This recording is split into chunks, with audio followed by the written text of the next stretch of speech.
ಎಲ್ಲರಿಗೂ ನಮಸ್ಕಾರಗಳು. ನಮ್ಮ ಬ್ರಾಡ್ಕಾಸ್ಟಿಗೆ ಸ್ವಾಗತ. ನನ್ನ ಹೆಸರು ಸುಜಾತ. ನಾನು BLS ಅಲ್ಲಿ 2 ವರ್ಷದಿಂದ ಕೆಲಸ ಮಾಡುತ್ತಾ ಇದ್ದೇನೆ. ಇಂದು ನಮ್ಮೊಂದಿಗೆ ಕರ್ನಾಟಕದ ಮಹಿಳಾ CSP ಅವರು ಅತಿಥಿಯಾಗಿ ಇದ್ದಾರೆ. ಇವರು ಬ್ಯಾಂಕಿನ ಸೇವೆಗಳನ್ನು ಒದಗಿಸುತ್ತಿದ್ದು ಕುಟುಂಬಕ್ಕೂ ಸಮಾಜಕ್ಕೂ ಸಹಾಯ ಮಾಡುತ್ತಾರೆ. ಇವರು RBI ಸ್ಪರ್ಧೆಯ ವಿಜೇತರು ಕೂಡ. ಮಹಿಳಾ ಸಬಲೀಕರಣದ ಸ್ಫೂರ್ತಿದಾಯಕ ಉದಾಹರಣೆ. ಇವರ ಯಶಸ್ವಿನ ಪ್ರಯಾಣವನ್ನು ನೋಡೋಣ ಬನ್ನಿ, ಇನ್ನಷ್ಟು ತಿಳಿದುಕೊಳ್ಳೋಣ. ಇವರ ಪರಿಚಯ ಹೇಳಿ ಮೇಡಮ್. ನಮಸ್ತೆ ಮೇಡಮ್, ನನ್ನ ಹೆಸರು ಪದ್ಮಾವತಿ ಕುಬೇರ್ ಸಂಕೇಶ್ವರಿ ಅಂತ. ನಾನು ಕರ್ನಾಟಕದ ಬೆಳಗಾವಿ ಡಿಸ್ಟಿಕ್ ಹಲ್ಗಾ ಬಸವಡ್ ಗ್ರಾಮದ ನಿವಾಸಿಯಾಗಿದ್ದೇನೆ. ನಾನು ಕಳೆದ 8 ವರ್ಷಗಳಿಂದ BLS ಸಂಸ್ಥೆಯೊಂದಿಗೆ ಕೆಲಸ ಮಾಡ್ತಾ ಇದ್ದೀನಿ ಮೇಡಮ್. ಇಷ್ಟು ನನ್ನ ಪರಿಚಯ ಮೇಡಮ್. ನಾನು ಕೆಲವು ಪ್ರಶ್ನೆ ಕೇಳ್ತೇನೆ ಮೇಡಮ್ ನಿಮ್ಗೆ CSP ಬಗ್ಗೆ. ಓಕೆ? ನಿಮ್ಮ ಸೇವಾ ಕೇಂದ್ರದಲ್ಲಿ ನಿಮ್ಮ ಪಾತ್ರ ಏನು? CSP ಪಾತ್ರ ಏನು?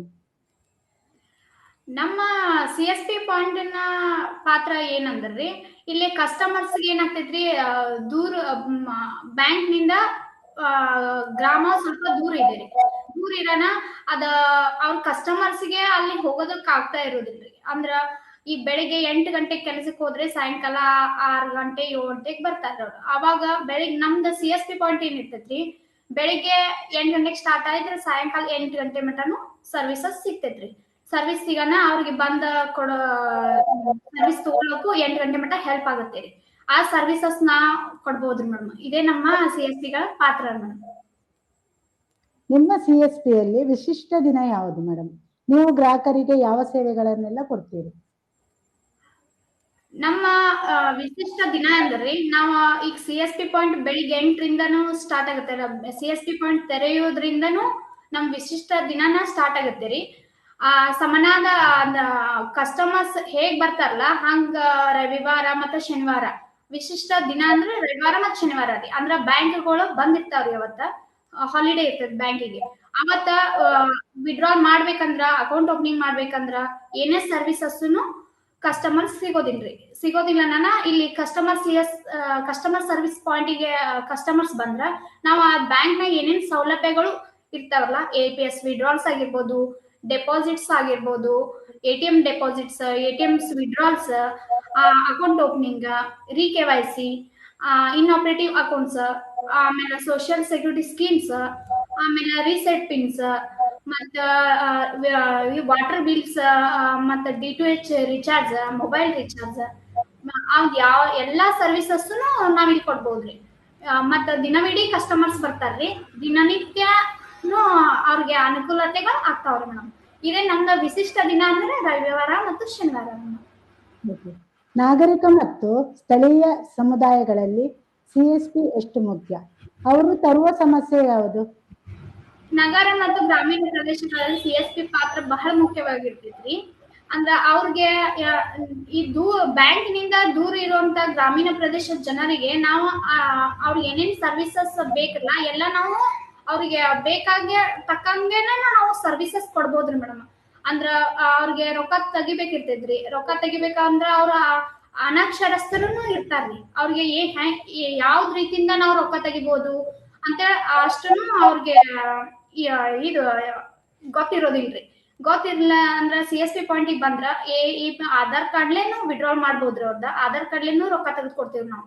ಅದು ಸರ್ವಿಸಸ್ ಸಿಗ್ತೈತ್ರಿ. ಮತ್ತ ಅವ್ರ ರೊಕ್ಕ ತುಂಬೋದಕ್ಕೂ ತೊಂದರೆ ತಗೊಂಡ್ ಬರ್ತಾರ್ರಿ. ಇಲ್ಲಿ ನಾವು ಮಾಡಿಕೊಡ್ತೀವಿ. ಅದು ವಿಡ್ರಾಲ್ಸ್ ಆಗ್ಬೋದು, ಡೆಪಾಸಿಟ್ಸ್ ಆಗ್ಬೋದು, ಮತ್ತ ಅಕೌಂಟ್ ಓಪನಿಂಗ್ ರೀ ಮೇಡಮ್. ಅಕೌಂಟ್ ಓಪನಿಂಗ್ನು ಅವ್ರಿಗೆ ಅದ್ರೊಳಗೂ ತೊಂದರೆ ಇರ್ತೈತ್ರಿ. ಮತ್ತ ಅದನ್ನು ನಮ್ ಕಡೆ CSP ಪಾಯಿಂಟ್ ನಾಗ ಸೌಲಭ್ಯ ಸಿಗುತ್ತದ್ರಿ ಅಕೌಂಟ್ ಓಪನಿಂಗ್ ಮಾಡುದ್ರಾಗ್ರಿ. ಮತ್ತ ಆಧಾರಿತ ಸೇವೆಗಳ್ರಿ. ಅಂದ್ರೆ ಈಗ ಗೌರ್ಮೆಂಟ್ ಇಂದ ಏನೋ ಸ್ಕೀಮ್ಸ್ ಅಮೌಂಟ್ ಜಮಾ ಆಗ್ಬೇಕಂದ್ರು ಆಧಾರ್ ಲಿಂಕ್ ಬಹು ಮುಖ್ಯ ಐತ್ರಿ. ಅದು ಸರ್ವಿಸಸ್ ನಾವು ಕೊಡ್ಬೋದ್ರಿ ಮೇಡಮ್. ಇಷ್ಟೆಲ್ಲಾನು ಗ್ರಾಮೀಣ ಮತ್ತು ನಾಗರಿಕ ಹೆಲ್ಪ್ ತೊಂದರೆಗಳನ್ನು ತಗೊಂಡ್ ಬರ್ತಾರ್ರಿ. ಅದೆಲ್ಲ ನಾವು ಸಾಲ್ವ್ ಮಾಡಿ ಕೊಡ್ತೀವಿ ಮೇಡಮ್. ಒಬ್ರು CSP ಆಗಲು ಯಾವ ಅರ್ಹತೆ ಬೇಕು? ಒಬ್ರಿಗೆ CSP ಆಗ್ಬೇಕಂದ್ರಿ ಫಸ್ಟ್ ಹೇಳ್ಬೇಕಂದ್ರಿ ಸೆಕೆಂಡ್ PUC ಎಕ್ಸಾಮ್ ಪಾಸ್ ಆಗಿರ್ಬೇಕ್ರಿ. ಆಮೇಲೆ IFBF ಎಕ್ಸಾಮ್ ಪಾಸ್ ಆಗಿರ್ಬೇಕ್ರಿ. ಮತ್ತೆ ಕಸ್ಟಮರ್ ಜೊತೆ ನಾವು ಹೇಗ್ ಮಾತಾಡ್ಬೇಕು, ಹೇಗ್ ವರ್ತಿಸ್ಬೇಕು, ಕಸ್ಟಮರ್ ಜೊತೆ ನಾವು ಹೇಗ್ ನಡೆದುಕೊಳ್ಳೋ ರೀತಿ ಮ್ಯಾಗ್ನು CSP ಪಾಯಿಂಟ್ ನಾವು ತಗೊಳ್ಳೋದಕ್ ಅರ್ಹರಾಗಿರ್ತೀವ್ರಿ. ಮತ್ತ ಇದ್ರಿ ಅವ್ರದ್ದು ಏನೇ ಸಮಸ್ಯೆ ತಗೊಂಡ್ ಬಂದ್ರು ಅದನ್ನ ನಾವು ಸಾಲ್ವ್ ಮಾಡಿ ಕೊಡ್ತೀವಿ ಅನ್ನೋದು ಮನಸ್ಥೈರ್ಯ ನಮ್ ಕಡೆ ಇರ್ಬೇಕ್ರಿ ಮೇಡಮ್. ಇದೆಲ್ಲ ಇಷ್ಟ ಮತ್ತ ಇದು ಕಂಪ್ಯೂಟರ್ ಬೇಸಿಕ್ ನಾಲೆಜ್ ಗೊತ್ತಿರ್ಬೇಕ್ರಿ ಇಲ್ಲ. ಇಷ್ಟೆಲ್ಲ CSP ಆಗೋಳಕ ಅರ್ಹತೆಗಳಿರು ಮೇಡಮ್. ಅದು ಇದೆ ಮೇಡಮ್. CSP ಪಾಯಿಂಟ್ ನಲ್ಲೂ ಸಿಗುತ್ತೆ, ಇದು ಒಳ್ಳೇದಿದೆ. ನಾವು ಈಗ ಫಸ್ಟ್ ನಾವು ಸ್ಟಾರ್ಟಿಂಗ್ ದಿಂದಾನು ಹೇಳ್ಬೇಕಂದ್ರೆ ಸ್ಟಾರ್ಟಿಂಗ್ ದಿಂದ ನಾವ್ ಹೇಗ ಟ್ರಾನ್ಸಾಕ್ಷನ್ ಹೇಗ ಇದ್ ಮಾಡ್ತಿರ್ಲ ಅರ್ನಿಂಗ್ ಮಾಡ್ತಾರಲ್ಲ ಹಂಗ ನಮ್ ಕಮಿಷನ್ ಬರುತ್ತೆ ಮೇಡಮ್. ಪೆಲ ಸ್ಟಾರ್ಟಿಂಗ್ ಬಾಳ್ ಬರೋದಿಲ್ರಿ. ಫಸ್ಟ್ ನಮಗ್ ಬಂದಿದ್ದನ್ನ ಹೇಳ್ಬೇಕಂದ್ರೆ ಜಸ್ಟ್ 1500 ರೂಪಾಯಿ ಬಂದೈತ್ರಿ ಮೇಡಮ್ ಕಮಿಷನ್. ಈಗ ಬರುತ್ತೇರಿ, ಈಗ 8 ವರ್ಷ ಆಯ್ತು ಮೇಡಮ್ CSP ಪಾಯಿಂಟ್ ನಾವ್ ತಗೊಂಡ.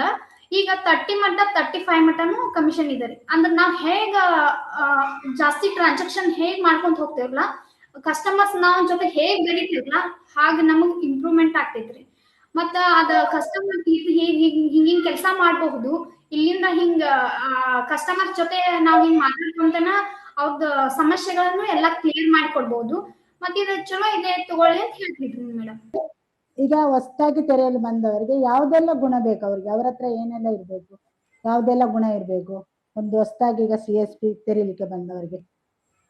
ಅದೇ ರೀ, ಯಾವ್ದು ವ್ಯಕ್ತಿ ಜೊತೆ ಹೇಗ್ ಮಾತಾಡ್ಬೇಕು ಅನ್ನೋದು ಗೊತ್ತಿರ್ಬೇಕ್ರಿ ಮೇಡಮ್. ಅಂದ್ರೆ ಕಸ್ಟಮರ್ಸ್ ಜೊತೆ ರ್ಯಾಶ್ ಆಗಿ ಬಿಹೇವ್ ಮಾಡಿದ್ರ ಅವ್ರ ಕಸ್ಟಮರ್ಸ್ ಏನು ಅಂತೇಳಿ ಯಾವ್ದು ಕೇರ್ಲೆಸ್ ಆಗಿ ಮಾತಾಡ್ಬಿಡ್ತಾರ್ರಿ.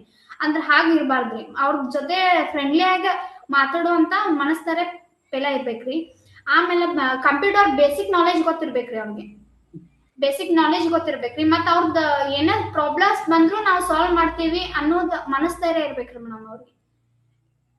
ಮತ್ತ ಇದ್ರಿ ಅವ್ರ ಎಜುಕೇಶನ್ ಸೆಕೆಂಡ್ ಇಯರ್ ಕಂಪ್ಲೀಟ್ ಆಗಿರ್ಬೇಕ್ರಿ ಮೇಡಮ್. ಇಷ್ಟ ಹೇಳಕ್ ಇಷ್ಟಪಡ್ತೇನ್ರಿ. ಓಕೆ, ನೀವು 5 ಸ್ಟಾರ್ CSP ಹೌದು. ಹಾಗಾದ್ರೆ 5 ಸ್ಟಾರ್ CSP ಆಗಲು ಅವರಿಗೆ ಏನೆಲ್ಲ ಬೇಕು ಮತ್ತೆ ಅದರಿಂದ ಆಗೋ ಪ್ರಯೋಜನ ಏನು? ಹೌದ್ರಿ ಮೇಡಮ್, 5 ಸ್ಟಾರ್ CSP ನಾನು 5 ಸ್ಟಾರ್ CSP ಆಗಲು ಅರ್ಹತೆಗಳು ಏನೇನ್ ಬೇಕಂದ್ರಿ, ಫಸ್ಟ್ ರೀ ಪಾಸ್ಬುಕ್ ಪ್ರಿಂಟಿಂಗ್ ಮಷೀನ್ ರೀ. Passbook printing machine, second UV lamp, third sound voice sound ರೀ ಮೇಡಮ್. ಆಮೇಲೆ ಇದ್ರಿ ಕ್ಯಾಶ್ ಕೌಂಟಿಂಗ್ ಮಷೀನ್. ಇವಿಷ್ಟೆಲ್ಲ ಬೇಕ್ರಿ. ಮತ್ ಇವರಿಂದ ಆಗೋ ನಮ್ಗೆ ಸೌಲಭ್ಯಗಳು ಏನಂದ್ರಿ, ಪಾಸ್ಬುಕ್ ಪ್ರಿಂಟಿಂಗ್ ಮಷೀನ್ ಇಂದ ಈ ಕಸ್ಟಮರ್ಸ್ ಏನ್ ಡೆಪಾಸಿಟ್ ಆಯ್ತು, ಏನ್ ವಿಡ್ರಾಲ್ಸ್ ಆಯ್ತು, ಮತ್ತ ಎಷ್ಟ್ ನಮ್ದು ಅಮೌಂಟ್ ಕಟ್ ಆಗಿದೆ, ಎಷ್ಟ್ ನಮ್ಗೆ ಇಂಟ್ರೆಸ್ಟ್ ಜಮಾ ಆಗಿದೆ ಎಲ್ಲಾನು ಅಂದ್ರೆ ಎಂಟ್ರಿ ಮಾಡಿದ್ರೆ ಅವ್ರಿಗೆ ನಾವ್ ಹೇಳಿದ್ರೆ ತಿಳಿಯಂಗಿಲ್ರಿ. ಕಸ್ಟಮರ್ಸ್ಗೆ ಮರ್ತ್ ಬಿಡ್ತಾರ್ರಿ. ಆಮೇಲೆ ಅದ ಎಂಟ್ರಿ ಮಾಡಿ ಜಮಾ ಆಗಿದೆ, ನಿಮ್ದು ಇಷ್ಟು ಇಂಟ್ರೆಸ್ಟ್ ಜಮಾ ಆಗಿದೆ, ಇಷ್ಟು ವಿಡ್ರಾಲ್ಸ್ ಮಾಡಿದೀರಾ, ಇಷ್ಟು ಡೆಪಾಸಿಟ್ಸ್ ಆಗಿದೆ ಅಂತ ಎಲ್ಲ ತಿಳಿಸಿ ಹೇಳ್ಬೋದ್ರಿ ಮೇಡಮ್ ಪಾಸ್ಬುಕ್ ಪ್ರಿಂಟಿಂಗ್ ಮಷೀನ್ ಇಂದ. ಆಮೇಲೆ ರೀ ಯುನಿಲ್ಯಾಂಪ್ ರೀ. ಯುನಿಲ್ಯಾಂಪ್ ದಿಂದ ಅಂದ್ರ ಕಸ್ಟಮರ್ಸ್ ಡೆಪಾಸಿಟ್ಸ್ ಮಾಡಕ್ ಬಂದಿರ್ತಾರ್ರಿ, ಅಥವಾ ಇದು ಡೆಪಾಸಿಟ್ ಮಾಡಕ್ ಬಂದಿರ್ತಾರಲ್ಲ ಅವಾಗ ನಮಗ್ ಗೊತ್ತಾಗೋದು ಏನಂದ್ರಿ, ಫೇಕ್ ನೋಟ್ ಐತೆ ಅಂಡ್ ಒರಿಜಿನಲ್ ನೋಟ್ ಐತೆ. ಒರಿಜಿನಲ್ ನೋಟ್ ಐತೆ ಅನ್ನೋದು ನಾವ್ ಹಂಗ ನೋಡಿದ್ರೆ ಗೊತ್ತಾಗೋದಿಲ್ರಿ, ಕನ್ಫ್ಯೂಷನ್ ಆಗ್ಬಿಡುತ್ತೆ. ಯುನಿಲ್ಯಾಂಪ್ ಇಟ್ಟು ಟೆಸ್ಟ್ ಮಾಡಿದ್ರೆ ಇದು ಫೇಕ್ ಐತೋ ಅಂಡ್ ಒರಿಜಿನಲ್ ನೋಟ್ ಐತೋ ಅನ್ನೋದು ಗೊತ್ತಾಗುತ್ತೆ ಮೇಡಮ್. ಮತ್ತ ಇನ್ನ ಥರ್ಡ್ ಹೇಳ್ಬೇಕಂದ್ರ cash counting machine madam. Cash counting machine ಇಂದ ಈ ಕಸ್ಟಮರ್ಸ್ ಡೆಪಾಸಿಟ್ 20,000 ತಗೊಂಬಂದ್ರ ಒಂದ ನೋಟ್ ತರಂಗಿಲ್ರಿ. ಈ 500 ತರಂಗಿಲ್ರಿ ಎಲ್ಲ. ಮತ್ತ 200 100 ಎಲ್ಲಾ ತಗೊಂಬರ್ತಾರೆ. ಅವ್ನ್ ನಾವ್ ಕೈಲಿ ಎಣಿಸ್ಕೊಂತ ಕುಂದ್ರಾಕ್ ಬಾಳ್ ಲೇಟ್ ಆಗತ್ತೆ. ಆ ಇದು ಕ್ಯಾಶ್ ಕೌಂಟಿಂಗ್ ಮಷೀನ್ ಹಾಕೋದ್ರಿಂದ ರೀ ಎಷ್ಟ್ ಯಾವ್ಯಾವ ನೋಟ್ ಎಷ್ಟೆಷ್ಟಿದೆ ಮತ್ತೆ ಎಷ್ಟ್ ಅವ್ರ ಕಸ್ಟಮರ್ ಕೊಟ್ಟಿದ್ ಅಮೌಂಟ್ ಎಷ್ಟಿದೆ ಅನ್ನೋದು ಎಲ್ಲಾ ಕರೆಕ್ಟ್ ಆಗಿ ಗೊತ್ತಾಗುತ್ತೆ ರೀ. ಇನ್ನ ಮೈಕ್ರೋ ATM ರೀ ಮೇಡಮ್. ಮೈಕ್ರೋ ATM ನಿಂದ ವಿಡ್ರಾಲು ಮಾಡ್ಬೋದ್ರಿ, ಡೆಪಾಸಿಟ್ಸು ಮಾಡ್ಬೋದ್ರಿ, ಮತ್ತ ಅವ್ರದ್ದು ಸ್ಟೇಟ್ಮೆಂಟ್ ತೆಗೆದು ಕೊಡ್ಬೋದ್ರಿ. ಮೈಕ್ರೋ ATM ಹಿಂಗೆ ಮೇಡಮ್. ಮತ್ ಇದರಿಂದ ಆಗೋ ಪ್ರಯೋಜನಗಳು ಏನಂದ್ರಿ, ಮಾಸಿಕ ಪ್ರೋತ್ಸಾಹಧನ ಹೆಚ್ಚಿಗೆ ಬರುತ್ತೆ ರೀ. ಆಮೇಲ್ರಿ ಮತ್ತ ಮಹಿಳಾ ಪ್ರೋತ್ಸಾಹಧನ ಅಂತ ಕಮಿಷನ್ ಸಿಗುತ್ತೆ ರೀ. ಆಮೇಲ್ರಿ ಮತ್ತ ಇದು ಕಸ್ಟಮರ್ಸ್ ಜೊತೆ ನಾವ ಹೇಗ ಮಾತಾಡ್ತೇವಲ್ಲ ಅದ್ರ ಮೇಲೂ ಇದಿರುತ್ತೆ. ಮತ್ ನಿತ್ಯ ನಿರಂತರವಾಗಿ ನಮ್ CSP ಪಾಯಿಂಟ್ ತೆಗ್ದಿರ್ಬೇಕ್ರಿ. ಅಂದ್ರ ಬೆಳಿಗ್ಗೆ 8 ರಿಂದ ಸಾಯಂಕಾಲ 8 ವರೆಗೆನು ನಮ್ದು CSP ಪಾಯಿಂಟ್ ಸ್ಟಾರ್ಟ್ ಇರ್ಬೇಕ್ರಿ ಮೇಡಮ್. ಮತ್ತ ಒಂದು ದಿನ ಕ್ಲೋಸ್ ಮಾಡೋದು, ಒಂದು ದಿನ ಸ್ಟಾರ್ಟ್ ಇಡೋದು, ಹೀಗ್ ಮಾಡೋದು ಇರೋದಿಲ್ರಿ. ಒಂದ್ ಅಂದ್ರ ಡೈಲಿನೂ ಸ್ಟಾರ್ಟ್ ಇರ್ಬೇಕ್ರಿ, ಬೆಳಿಗ್ಗೆ 8ರಿಂದ ಸಾಯಂಕಾಲ 8ರವರೆಗೆ. ಇಷ್ಟೆಲ್ಲ ಅರ್ಹತೆಗಳು ಬೇಕ್ರಿ ಮೇಡಮ್ 5 ಸ್ಟಾರ್ CSP ಆಗಲಿ. ಓಕೆ, ಈಗ ಡಿಜಿಟಲ್ ಸೇವೆಗಳೆಲ್ಲ ಬಂದಿವೆ ಮೇಡಮ್. ಡಿಜಿಟಲ್ ಸೇವೆ CSPಗಳ ಪಾತ್ರವನ್ನು ಹೇಗೆ ಬದಲಾಯಿಸ್ತದೆ ಮೇಡಮ್? ಡಿಜಿಟಲ್ ಸೇವೆ ಅಂದ್ರೆ ಮೇಡಮ್, ಈಗ ಆಲ್ಮೋಸ್ಟ್ ಗ್ರಾಮೀಣ ಪ್ರದೇಶದ ಜನರಿಗೆ ಆಲ್ಮೋಸ್ಟ್ ಈಗಿನ ಜನರೇಷನ್ಗೆ ಅಷ್ಟ ಡಿಜಿಟಲ್ ಪೇ ಅಂತ ಗೊತ್ತು. UPI, phone pay, Google pay ಅಂತೇಳಿ ಈಗಿನ ಜನರೇಷನ್ಗೆ ಅಷ್ಟ ಗೊತ್ತಿದೆ ರೀ. ಹಳೆ ಜನರೇಷನ್ ಮಂದಿಗೆ UPI ಅಂದ್ರೆ ಏನ, ಇದು ಫೋನ್ ಪೇ ಅಂದ್ರೆ ಏನ, ಗೂಗಲ್ ಪೇ ಅಂದ್ರೆ ಏನ ಏನು ಗೊತ್ತಿಲ್ರಿ ಮೇಡಮ್. ಅದನ್ನ ನಾವು ಕಲಿಸ್ಕೊಡ್ಬೇಕ್ರಿ. ನಮ್ ಕಡೆನು ಇಷ್ಟ ವಿಡ್ರಾಲ್ಸ್ ಆಗ್ತೈತಿ, ಡೆಪಾಸಿಟ್ಸ್ ಆಗ್ತೈತಿ. ಹಿಂಗ್ ಫೋನ್ ಪೇ ಅಂದ್ರೆ ಹಿಂಗ, ಗೂಗಲ್ ಪೇ ಅಂದ್ರೆ ಹಿಂಗ ಅಂತ ಕಸ್ಟಮರ್ಸ್ ನಾವು ತಿಳಿಸಿ ಹೇಳೋದಕ್ಕ ಇಷ್ಟಪಡ್ತೇವೆ ಮೇಡಮ್. ಅಂತಿಮವಾಗಿ ಮೇಡಮ್, RBI ಸ್ಪರ್ಧೆಯಲ್ಲಿ ನೀವು ವಿನ್ ಆಗಿದ್ದೀರಲ್ಲ, ಅದರ ಬಗ್ಗೆ ಏನಾದರೂ ಮಾಹಿತಿ ಕೊಡಿ. ಮತ್ತೆ ನಿಮ್ಮ ಹಾಗೆ ಮಹಿಳೆಯರು ಸಬಲೀಕರಣಗೊಳ್ಳಲು ಏನನ್ ಸಲಹೆ ಕೊಡ್ತೀರಿ? ಹೌದ್ರಿ ಮೇಡಮ್, ಇದ ಕ್ವಿಜ್ದಾಗ ವಿನ್ ಆಗಿದೀನ್ರಿ. ಅದಕ್ಕೆಲ್ಲ ಸ್ಫೂರ್ತಿದಾಯಕವಾಗಿರೋದಂದ್ರೆ ನಮ್ ಟೀಮ್ ರೀ, BLS team, zero mass team. ಮತ್ ನಮ್ದ ಈಗ ಇಷ್ಟ 8 ವರ್ಷದೊಳಗ ಬಂದ್ ಹೋದಂತ ಮ್ಯಾನೇಜರ್ಸ್, ಏರಿಯಾ ಮ್ಯಾನೇಜರ್ಸ್, ಮತ್ ನಮಗ್ ಸಪೋರ್ಟಿಂಗ್ ಆಗಿರೋ ಎಲ್ಲಾರ್ಗು ಟೀಮ್ಗೂ ಮೊದಲ ಥ್ಯಾಂಕ್ಸ್ ಹೇಳಕ್ ಇಷ್ಟಪಡ್ತೇನ್ರಿ ಮೇಡಮ್. ಮತ್ ಇದು ಎಲ್ಲದಕ್ಕೂ ಕಾರಣನ ಅವ್ರ ರೀ. ಈಗ ನಾವ್ ವಿನ್ ಆಗಿದೀನಿ ಅನ್ಬೇಕು 8 ವರ್ಷ ಸರ್ವಿಸ್ದಾಗ ಏನು ಪ್ರಾಬ್ಲಮ್ ಬರ್ದಂಗ ನೋಡ್ಕೊಂಡಿದಾರ ಮೇಡಮ್. ಇಷ್ಟ ಪ್ರೋತ್ಸಾಹ ಕೊಟ್ಟಿದ್ದಕ್ಕೆ ವಿನ್ ಆಗಿದ್ದೀನಿ ಅಂತ ಹೇಳಕ್ ಇಷ್ಟಪಡ್ತೀನಿ ಮೇಡಮ್. ಮತ್ ಇದ್ರಿ ಅದ್ ಕ್ವಶನ್ಸ್ ಜನರಲ್ ನಾಲೆಜ್ ಮತ್ KYC ಇದ್ರ ಮ್ಯಾಗ ಇದಿತ್ರಿ. ಈಗ 8 ವರ್ಷ ನಾ ಏನೇನ್ ಸರ್ವಿಸಸ್ ಕೊಟ್ಟೇನಿಲ್ಲ ಕಸ್ಟಮರ್ಗೆ, ಆ ಕಸ್ಟಮರ್ ಜೊತೆ ನಾನು ಅವ್ರ ಕಸ್ಟಮರ್ ಜೊತೆ ಹೊಂದ್ಕೊಂಡಿದ್ದಕ್ಕನ ಈ ವಿನ್ ಆಗೋದಕ್ಕೆ ಸಾಧ್ಯ ಆಗೈತ್ರಿ ಮೇಡಮ್. ಮತ್ತ ಈಗ ಮಹಿಳಾ ನಾವ್ ಮನಿಯೊಳಗನ ಕುಂತಿದ್ರ ಇದ್ ಆಗೋದಕ್ಕೂ ಸಾಧ್ಯ ಇರ್ತಾರಿಲ್ರಿ. ನಮ್ ಕಾಲ್ ಮೇಲೆ ನಾವ್ ನಿಲ್ಬಹುದು ಅಂತ ಹೇಳ್ಕೊಟ್ಟಿರೋ ಎಲ್ಲರಿಗೂ ನಾನ್ ಥ್ಯಾಂಕ್ಸ್ ಹೇಳಕ್ ಇಷ್ಟಪಡ್ತೀನ್ರಿ. ಮತ್ತೆ ನಮ್ ಹಸ್ಬೆಂಡ್ ಬಾಳ ಸಪೋರ್ಟಿಂಗ್ ಅದಾರ್ರಿ. ನಮ್ ಹಸ್ಬೆಂಡ್ ಮತ್ ಇದ್ ಸ್ಟೇಟ್ ಹೆಡ್ ಕೃಷ್ಣ ಸರ್ ಆಗಿರ್ಬೋದು, ಮತ್ತೆ ಅಮಿತ್ ಸರ್ ಆಗಿರ್ಬೋದು, ಎಲ್ಲ ಸಪೋರ್ಟಿಂಗ್, ಎಲ್ಲ BLS team, zero mass team, Sujata madam, ಎಲ್ಲರಿಗೂ ಧನ್ಯವಾದ ಹೇಳಕ್ ಇಷ್ಟಪಡ್ತೀನಿ ಮೇಡಮ್. BLS ಅಲ್ಲಿ ನಿಮ್ಗೆ ಏನಾದ್ರು ಪ್ರಾಬ್ಲಮ್ ಬಂದು ಸಾಲ್ವ್ ಆಗಿದೆ ಮೇಡಮ್? BLS ಇಂದ ಏನು ಪ್ರಾಬ್ಲಮ್ಸ್ ಬಂದಿಲ್ಲ ಮೇಡಮ್. ಕಸ್ಟಮರ್ ಪಾಯಿಂಟ್ ಸರ್ವಿಸ್ ಇದಾಗಿರ್ಬೋದು, ಎಲ್ಲ ನಮ್ ಟೀಮ್ ಆಗಿರ್ಬೋದು, ಎಲ್ಲ ಸಪೋರ್ಟಿಂಗ್ ಇದ್ದಾರೆ ಮೇಡಮ್. ಅವರಿಂದನೇ ನಮ್ಗೆ ಏನೇನು ಪ್ರಾಬ್ಲಮ್ ಇಲ್ಲ ಮೇಡಮ್. ಈ ಪ್ರಾಬ್ಲಮ್ ಇಲ್ಲ ಅಂತಂದ್ರೆ ಫಸ್ಟ್ ವರ್ಷ 2018ರಲ್ಲಿ ನಮ್ದು CSP ಪಾಯಿಂಟ್ ಸ್ಟಾರ್ಟ್ ಆಯ್ತು ಮೇಡಮ್. ಅವಾಗಿಂದನೂ ಇಲ್ಲಿ ಮಟನೂ ಜರ್ನಿ ಆಗಿದೆ ರೀ ಮೇಡಮ್. ಅದ್ರೊಳಗೆ ಏನು ಪ್ರಾಬ್ಲಮ್ಸ್ ಇಲ್ಲ ಮೇಡಮ್.